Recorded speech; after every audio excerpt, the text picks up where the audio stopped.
Hello, we're the Bachelor Boys. I'm Jim. I'm Art. And this is a night. With this in mind, we watched the film Nights, in the hope of seeing some nights. But we did not see any knights in Nights.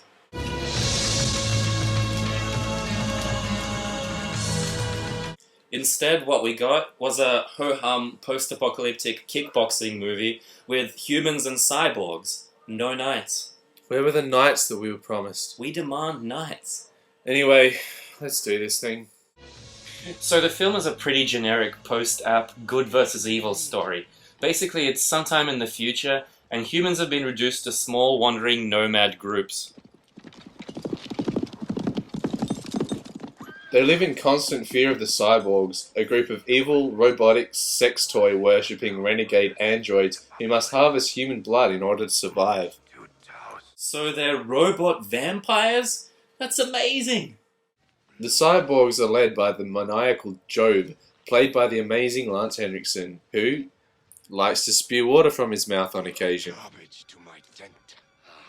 Here's Lance Henriksen making out with a parrot. The feisty heroine Nia is played by rabbit-toothed kickboxer Kathy Long. When her family is slaughtered by the cyborgs, she dedicates her life to hunting them down and eliminating them. She's quite physically capable, but her acting is too wooden, so she makes for an underwhelming heroine. No, you're not just a machine. Stop saying that. She also hates ant-covered stumps.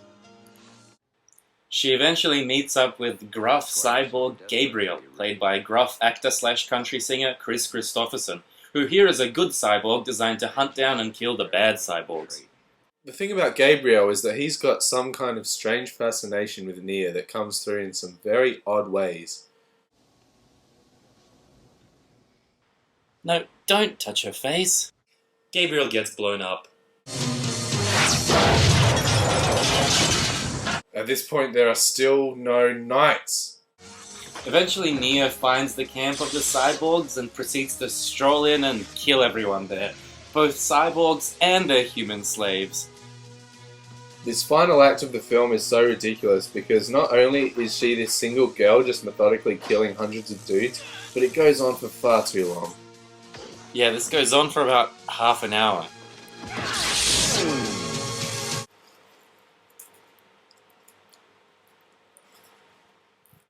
Eventually, Gabriel kills Job, but that's not the end of the story. This guy with a fishbowl on his head shows up in the background during the prior action, just watching it all. After Job is killed, the dude steals Nia's brother for some reason. This plot device is used by the writer to set up a possibility for sequels that were never made. The search for my brother would eventually lead us across time and space. Far beyond Cyborg City was Genesis, and finally the edge of the universe. But before that, there would be many battles, and many glorious adventures. So that's the end of the movie. There is no end.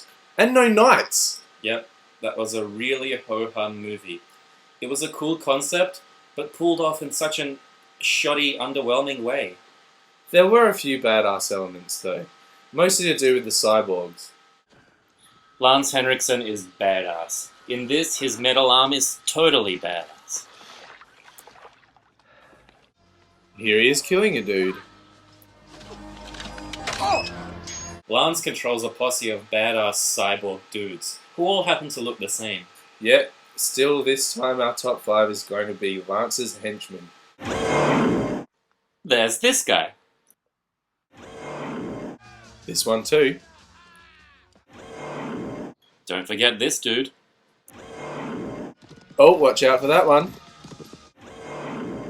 And of course, him. But the greatest of the henchmen is played by Gary Daniels. We love Gary Daniels. We think he's one of the most majestic human beings ever to walk this earth. But he's absolutely wasted in this film as a pouty lackey to Lance Henriksen. In fact, we don't even know what happens to him at the end of the film. So many anonymous masked cyborg dudes die. I think we're just to assume he was one of them. Knights. You were so disappointing. All we wanted was some knights. You know what? Let's look at some proper knights right now. Hurry boy, it's waiting